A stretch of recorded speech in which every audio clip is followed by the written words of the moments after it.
Friends, we are going to prove some theorems of Euler functions. One of them is that for n greater than 2, phi of n is an even integer. तो अगर n 2 से बड़ा हो तो हमेशा phi of n की value even he आएगी, odd नहीं आएगी। तो ये आपको प्रूव करना है। सिर्फ आपके पास जो phi ऑफ 2 है वो 1 होता है और phi ऑफ 1 जो है वो 1 डिफाइंड होता है। उसके अलावा आप 2 से बड़ा कोई भी नंबर लोगे, 3, 4, 5 कितना भी बड़ा, तो हमेशा इवन ही आएगा। ये आपको अब थ्योरेटिकली प्रूव करना है। तो n जब 2 से बड़ा कोई भी पॉजिटिव इंटीजर है तो वो दो टाइप का हो सकता है। या तो ऐसा हो सकता है कि वो 2 की कोई पावर हो, मीन्स 2 हो, 4 हो, 8 हो, 16 हो, 32 हो, 64 हो, इस तरह का हो। या फिर इनके बीच में बहुत सारे नंबर आ गए, मतलब जैसे कि 3 है, 5 है, 6 है, 7 है। तो दो ही टाइप के हो सकते हैं ना। तो अगर तो 2 की पावर है कोई, तो वो हमने डिस्कस कर लिया केस 1 में। और केस 2 में अगर 2 की पावर नहीं है तो केस 1 में if n is a power of 2 means n is equal to 2 to the power k where k is greater than 1। Greater than 1 क्यों लिया है? क्योंकि n 2 से बड़ा है। जब n 2 से बड़ा है तो इसका मतलब कम से कम यहाँ पे k की जो वैल्यू है वो 1 से बड़ी होगी। ठीक है, तो मीन्स उस केस में phi of n by definition या by formula phi of 2 to the power k and this is equal to 2 to the power k into 1 minus 1 by 2। क्यों? क्योंकि 2 की पावर k में एक ही प्राइम है और वो है 2, तो 1 माइनस 1 बाय 2। और ये आ गया 2 की power k into 1 by 2 means 2 to the power k minus 1। और ये भी क्योंकि k 1 से बड़ा है तो k माइनस 1 पॉजिटिव हो गया ना। तो ये 2 की कोई भी पॉजिटिव पावर है, इसका मतलब 2 से भाग हो रही है, means this is even integer and therefore phi of n is even if n is greater then 2। Second case discuss करते हैं, when n is not a power of 2। अगर n जो है वो 2 का पावर नहीं है तो क्या होगा? इसका मतलब n के अंदर कम से कम एक ओड प्राइम p जरूर होगा। जैसे कि 3 है, 5 है या 6 है, 6 में भी 3 आ जाता है ना, ठीक है ना। फिर 7 है, ये भी ओड प्राइम हो गया। फिर 8 है, 8 तो पावर हो गया, 8 को तो छोड़ो। फिर 9 है, 9 में 3 आ गया। तो इस तरीके से means n is divisible by an odd prime p। कम से कम एक ओड प्राइम p जरूर होगा, ज़्यादा भी हो सकते हैं। तो n को हमने मान लिया कि उसके अंदर ओड प्राइम p की पावर k है और बाकी m है। जो m है उसके अंदर इस p की कोई पावर नहीं है, p की हमने सारी पावर बाहर निकाल ली है। मतलब p और m का जीसीडी क्या है? 1 है। तो p की पावर k और m का जीसीडी भी क्या हो गया? 1 हो गया। और k कैसा है? ग्रेटर देन और इक्वल टू 1। क्योंकि नंबर हमारा 2 से बड़ा है तो इसका मतलब ये जो पावर है या तो 1 है या 1 से बड़ी है। ठीक है। अब phi of n means phi of p to the power k into m means this is phi of p की power k into phi of m। क्योंकि phi मल्टीप्लिकेटिव फंक्शन है इसलिए p k और m का GCD क्योंकि 1 था इसलिए हम इनको अलग अलग कर पा रहे हैं। अब phi ऑफ n की वैल्यू क्या आ गई? पहले इस पे फॉर्मूला लगेगा, इसका फॉर्मूला हो गया p की power k into 1 minus 1 by p और ये हो गया phi of m as it is रख लिया हमने। ठीक है। अब यहाँ पे देखो आपके पास p टू दी पावर, यहाँ पे जब आप ये वाला p जो है एलसीएम लोगे तो ये p माइनस 1 हो गया। ये वाला p में से कटेगा तो p की पावर हो जाएगी k minus 1 into p minus 1 into 5m। अब p कैसा था? ओड प्राइम था ना। जब p ओड प्राइम है तो p माइनस 1 कैसा होगा? इवन नंबर होगा। इसका मतलब p minus 1 2 into sum t type का होगा।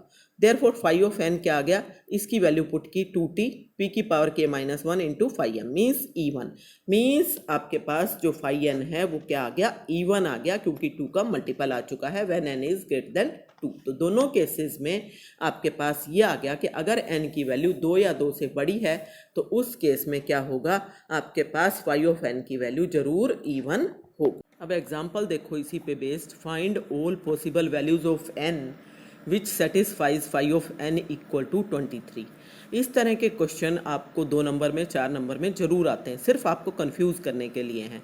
यहाँ पे phi ऑफ n क्या है? 23। 23 क्या है? ओड है ना, और हमें ये पता है कि फाई ऑफ n की वैल्यू 1 होगी अगर n 1 या 2 हो, अदरवाइज फाई ऑफ n कैसा होगा, इवन होगा for all n greater than और इक्वल टू 3। अभी अभी हमने रिजल्ट प्रूव किया है, लेकिन फाई ऑफ n 23 है, ओड है, तो ये तो हो ही नहीं सकता। Therefore there exist no number n satisfying phi of n equal to 23। आपको एग्जाम में इस 23 की बजाय 7 आ सकता है, 11 आ सकता है, कुछ भी ओड नंबर कोई भी आ सकता है, 13 आ गया, 17 आ गया, कुछ भी देगा वो। तो उसमें आपको यही करना है कि ऐसा कोई n नहीं है जिसके लिए कि phi of n odd number आता हो। अगर आपके पास ये बड़ा है, फाई ऑफ n ओड आता भी है तो वो कितना आता है, सिर्फ 1 आता है, ठीक है ना। तो ओड नंबर कौन सा आएगा, सिर्फ 1, उसके अलावा तो कोई आएगा ही नहीं। Then show that 2 to the power 4 divides 5 11 55। अब सबसे पहले 1155 की प्राइम फैक्टराइजेशन करोगे और वो हो जाएगी 3 × 5 × 7 × 11। सो फाई ऑफ 1155 हो जाएगा। मल्टीप्लीकेटिव नेस यूज़ करेंगे हम यहाँ पे, तो आपके पास क्योंकि ये सारे प्राइम हैं और जब आपस में इनका कोई भी सारे पेयर वाइज को प्राइम है, तो इट मीन्स हम मल्टीप्लिकेटिव फंक्शन की हेल्प से इसको हम ऐसे लिख सकते हैं, phi of 3 × phi of 5 × phi of 7 × phi of 11। ठीक है, अब हमें ये पता है कि फाई ऑफ n जो है वो इवन होता है if n is greater than 2। तो फाई ऑफ 3 इवन आएगा, फाई ऑफ 5 इवन आएगा, फाई ऑफ 7 इवन आएगा, फाई ऑफ 11 इवन आएगा। और जब ये सारे इवन हैं तो सारे 2 से भाग होंगे। So 2 divides phi of 3, 2 divide 5, 2 divides phi of 7 and 2 divides phi of 11। And therefore क्योंकि इन सारों का प्रोडक्ट है ये, तो हर एक में से 2 2 2 2 बाहर आके कितनी बार 2 बाहर आ गया, 2 to the power 4। So 2 to the power 4 will divide their product, means 2 to the power 4 will divide 5 11 55। तो इस तरह से आपको रिजल्ट प्रूव करना है। देन नेक्स्ट देखो, show that phi of n is equal to phi of n plus 1 equal to phi of n plus 2 for n equal to 5186। तो उसके लिए आपको ये शो करना है। तो सबसे पहले हम n की वैल्यू हमने ये जो दे रखी है यही तो लेनी है और फाई ऑफ n निकालें। इसके हमने फैक्टराइजेशन किया, ये नंबर सिर्फ 2 पे गया और आपके पास रिजल्ट बचा 2593। और आप इसको चेक करके देखो, ये किसी और से भाग ही नहीं होता, ये खुद ही प्राइम है। देखो अगर हम इसको 2 से भाग करना चाहें नहीं होगा, लास्ट में 3 है। 3 से भाग करना चाहें तो सम ऑफ डिजिट्स 5 और 2 7 और 9 16 और 3 19, नहीं होता ना 3 से भाग। 4 से नहीं हो सकता, लास्ट में इवन ही नहीं है, इवन से तो होगा ही नहीं जब 2 है ही नहीं यहाँ पे। फिर 5 से भी नहीं होगा, बाद में 5 नहीं है, 0 नहीं है। 6 से भी नहीं होगा क्योंकि 3 से ही नहीं हो रहा। फिर 7 से आप इसको भाग करके देख लो तो भी नहीं होता। फिर 8 से इवन नहीं है, नहीं होगा। 9 से नहीं होगा क्योंकि 3 से ही नहीं हुआ। 10 से नहीं होगा क्योंकि 0 नहीं है। 11 से भी नहीं हो रहा, चेक करके देख लो। 11 2 ज़ा 22 आएगा, फिर 3 39 बचा, फिर 11 3 ज़ा 33 आएगा, फिर 6 बचा 63 बचा, वो तो जाता ही नहीं है। ठीक है ना। तो इस तरीके से अगर हम चेक करते चले जाएं तो ये नंबर किसी भी और से भाग नहीं होता। This is a prime number. तो ये आपको थोड़ा सा याद रखना पड़ेगा। कंफ्यूज तो हो गए आप एक बार, लेकिन आपको थोड़ा याद रखने की ज़रूरत है। तो अब phi of n equal to phi of 5186 will be actually equal to, formula अगर मैं लगाऊं तो n into 1 minus 1 by P1 1 minus 1 by P2 and so on, ये होता है ना। तो phi of 5186 is equal to 5186 into 1 minus, एक तो 2 प्राइम है, 1 माइनस 1 बाई 2, और दूसरा क्या प्राइम है, ये वाला, तो 1 माइनस 1 बाई 2593। एंड देयरफॉर यहाँ से 1 बाई 2 आया और यहाँ से आया 2592 डिवाइडेड बाय 2593। और अब आपके पास ये 2593 गुना में 2, ये तो इससे यहाँ से कट गया ना, सिर्फ क्या बचा 2592। तो ये आपके पास आ गया फाई ऑफ n की वैल्यू 2592। अब n प्लस 1 की वैल्यू निकाल लो। n प्लस 1 की वैल्यू 5186 में एक जोड़ोगे तो 5187 हो गया। इसके फैक्टर बनाने हैं आपको, तो प्राइम फैक्टराइजेशन बनाओगे जैसे हम बनाते हैं ऐसे CD बना के। तो इस तरीके से तो इसकी प्राइम फैक्टराइजेशन आ जाएगी 3 × 7 × 13 × 19। और फिर हम फाई ऑफ n प्लस 1 निकालेंगे तो phi of 5187 will be equal to 51 n into 1 minus, यही वाला formula 1 minus 1 by P1, 1 minus 1 by P2, 1 minus so on. तो n की वैल्यू ये वाली लिख दी, 1 माइनस 1 बाय पहला प्राइम 3, 1 माइनस 1 बाय दूसरा प्राइम 7, 1 माइनस 1 बाय तीसरा प्राइम 13, 1 माइनस 1 बाय चौथा प्राइम 19। आगे है ही नहीं, तो यहीं तक टर्म आएंगी। इन सबको हमने खोल लिया, ये आया सिंप्लीफाई करके 2/3, ये आएगा 6/7, ये आएगा 12/13, ये आएगा 18/19। इन सब का प्रोडक्ट तो यही था 15 187। तो ये तो सारे ऊपर के तो कट गए, ऊपर से ये वाला ही चीज़ इस नीचे के डिनोमिनेटर से कट गई, और इन सबको जब आप मल्टीप्लाई करोगे तो आएगा 2592, जो कि आपका जो पहले फाई ऑफ n आया है उसी के बराबर है। अब n+2 निकालो, तो n+2 क्या आएगा, 5186 में 2 जोड़ा तो 5188 आ गया। फिर उसके फैक्टर बनाए हमने, तो ये आपके पास जो 8, क्योंकि लास्ट वाली जो 2 डिजिट हैं ये आपकी भाग हो रही हैं किससे, 4 से, ठीक है ना। तो इसलिए यहाँ पे 2 की पावर 2 मतलब 4 से भाग हो रहा है, और बाकी आपका ये बचता है, ठीक है। तो ये आपके पास आएगा, तो ये नंबर जो है 4 से सिर्फ भाग हुआ, और बाकी जो बचा ये आपके पास प्राइम नंबर है। ये भी आपको थोड़ा सा याद रखना पड़ेगा, क्योंकि इसको आप चेक करोगे ना किसी से भी भाग नहीं होगा। तो phi of n+2 is equal to 5188, तो 5188 as it is, 1 minus 1 by पहला प्राइम 2, 1 माइनस 1 बाय दूसरा प्राइम 1297। तो ये आपके पास यहाँ से आया 1/2 और यहाँ से आया 1296 बाय 1297। इसको जब यहाँ पे काटोगे ना इसके में, तो 2 बचेगा यहाँ पे, तो 2 into 1296 will be equal to 2592। तो अब तक आपने जो जो वैल्यूज़ निकाली हैं वो सारी वैल्यूज़ क्योंकि बराबर आई हैं, तो इट मीन्स आपके पास phi of n equal to n+1 into n plus phi of n+2 equal आ गया, ठीक है। और इसी क्वेश्चन को करने का दूसरा तरीका आपका मल्टीप्लिकेटिवनेस यूज़ करके हो सकता है, और वो क्या है, वो ये है कि अगर हम फाई ऑफ n लें, 5186 लिया, उसके ये फैक्टर बने पहले की तरह, और मल्टीप्लिकेटिवनेस यूज़ करके इसको हम 2 अलग अलग लिख दूँ, phi of 2 into phi of 2593 लिख दूँ। फिर इसका आपके पास आएगा 2 की पावर 1 इंटू 2 की पावर 0, इसका आएगा 2593 की पावर 1 माइनस 2593 की पावर 0। क्यों, क्योंकि ये फॉर्मूला था फाई ऑफ p की power k is equal to p की पावर k माइनस p की power k minus 1, where k is positive integer and p is prime. तो इसको जब आप सिंप्लीफाई करोगे तो 2592 आ जाएगा। इसी तरह से फाई n+1, इसके ये फैक्टर बने, और मल्टीप्लिकेटिवनेस यूज़ करते हुए सारे अलग अलग हो सकते हैं, phi of 3 into phi of 7 into phi of 13 into phi of 19। इसकी वैल्यू आएगी 3 की पावर 1 माइनस 3 की पावर 0 मीन्स 1। इसकी वैल्यू आएगी, वैसे भी ये सारे प्राइम है, जब ये सारे प्राइम होते हैं ना तो फाई ऑफ p की वैल्यू हमेशा p-1 होती है।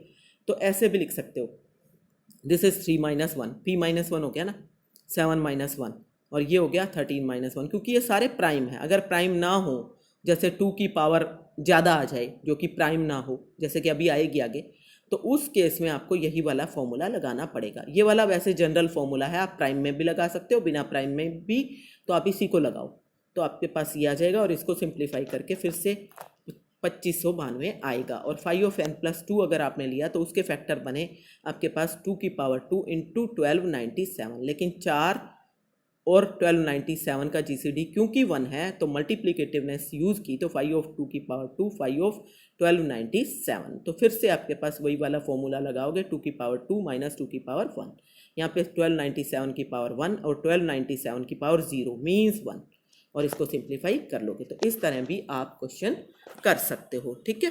अब नेक्स्ट एग्जांपल देखो, क्वेश्चन आपको इसमें जो आएंगे उनकी स्टेटमेंट मतलब अलग तरीके से कैसे कैसे आ सकती है। Find the number of positive integers less than और इक्वल टू 1800 दैट आर को प्राइम टू 1800। तो ये स्टेटमेंट अगर आपको आती है तो एक्चुअली फाई ऑफ n की डेफिनेशन क्या है, वो नंबर जो n से छोटे भी हों और n के साथ को प्राइम भी हो, ठीक है ना। तो उन नंबर्स की संख्या यही तो है। तो सेम ये यहाँ पे पूछ रहा है, इसका मतलब एक्चुअली वो आपसे फाई ऑफ 1800 निकलवा रहा है। तो ये आपको समझ होनी चाहिए और आपको वही निकालनी है। तो अब निकालना आपको मैंने पहले से सिखा दिया है। 1800 की प्राइम फैक्टराइजेशन लिखोगे, 2 की पावर 3 आएगी, 3 की पावर 2, 5 की पावर 2। तो फिर आपके पास फॉर्मूले से आप डायरेक्ट निकाल लो, इतना कुछ कंपेयर करोगे ये भी कर सकते हो, नहीं तो मल्टीप्लिकेटिवनेस भी यूज़ कर सकते हो, जैसे मर्जी करो। फॉर्मूला लगाओगे तो फाई ऑफ एन आपका ये फॉर्मूला है, n into 1 minus 1 by P1, 1 minus 1 by P2, 1 minus 1 by P3 and so on. तो 1800 एज इट इज़ आ गया। 1 माइनस 1 बाई पहला प्राइम नंबर 2, 1 माइनस 1 बाई दूसरा प्राइम नंबर 3, 1 माइनस 1 बाई 5। तो इस फॉर्मूला में लगाते वक्त मेरे को ये देखने की ज़रूरत नहीं है कि 2 की पावर कितनी है, 3 की पावर कितनी है, 5 की पावर कितनी है, बस ये देखना है कि प्राइम कौन सा है। तो इसलिए एक एक बार ही आएगा। 1 minus 1 by 2, 1 minus 1 by 3, 1 minus 1 by 5। इसको सिंप्लीफाई करो and that will be the answer 480। और सेकंड पार्ट में उसने क्या पूछा है, find the number of positive integers less than और equal to 1800 that have a factor greater than 1 in common with 1800, जिनका 1800 के साथ एक से ज़्यादा बड़ा कॉमन फैक्टर होगा, मतलब वो को प्राइम नहीं होंगे। मतलब उन नंबर्स की संख्या जो 1800 से छोटे हैं लेकिन 1800 के साथ को प्राइम नहीं है, छोटे हैं या बराबर हैं और को प्राइम नहीं है। तो इसका मतलब कुल संख्या में से आपने क्या घटाना है, फाई ऑफ एन घटाना है। तो number of positive integers less than और इक्वल टू 1800 दैट आर को प्राइम टू 1800, वो तो 480 आप निकाल चुके हो, मतलब पहला पार्ट आपको करना पड़ेगा दूसरा करने के लिए। और number of positive integer less than और equal to 1800 that are not coprime to 1800 are 1800 total number minus में 480। तो ये आपके पास 1320 आ जाएगा and this is the answer. अब एग्जाम्पल देखो, fifth example, show that phi of 15 to the power k is equal to phi of 15 into 15 to the power k minus 1 where k is positive integer। Actually phi of 15 जो है वो आपके पास आया prime factorization से phi of 3 into 5। Multiplicativeness use कर लो या फॉर्मूला यूज़ कर लो, आंसर एक ही आना है।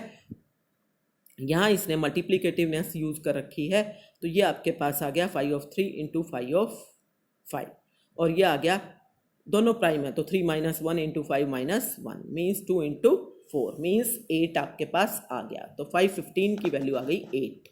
ठीक है, अब लेफ्ट हैंड साइड निकाल रही हूँ फाई ऑफ 15 के। ये फाई ऑफ 15 के जो है आपके पास एक्चुअली आया, प्राइम फैक्टराइजेशन तो बनानी पड़ेगी ना। आप कभी सीधे शुरू हो जाओ कि ये p की पावर k है ना, 15 p नहीं है, प्राइम नहीं है, कंपोजिट है। तो 3 to the power k into 5 to the power k और मल्टीप्लिकेटिवनेस से 3 की पावर k इंटू 5 की पावर k। फॉर्मूला लगाओ, 3 की पावर k माइनस 3 की पावर k माइनस 1, 5 की पावर k माइनस 5 की पावर k माइनस 1। तो यहाँ से 3 की पावर k माइनस 1 कॉमन आ गया, यहाँ से 5 की पावर k माइनस 1 कॉमन आ गया, यहाँ पे बचा 3 माइनस 1, यहाँ पे बचा 5 माइनस 1। तो ये और ये मल्टीप्लाई होके आपके पास बन गए 15 की पावर k माइनस 1 और ये बन गया 2 इंटू 4 मीन्स 8। तो 8 इंटू 15 की पावर k माइनस 1। तो यही तो आपके पास शो करना था, क्योंकि 8 क्या है, फाई ऑफ 15 है। तो फाई ऑफ 15 इंटू 15 की power k minus 1, this is the answer. तो यहाँ तक एग्जाम्पल्स मैंने आपको कराए, क्वेश्चन ट्राई कर सकते हो एक्सरसाइज में और साथ साथ काम को कंप्लीट करो। ओके।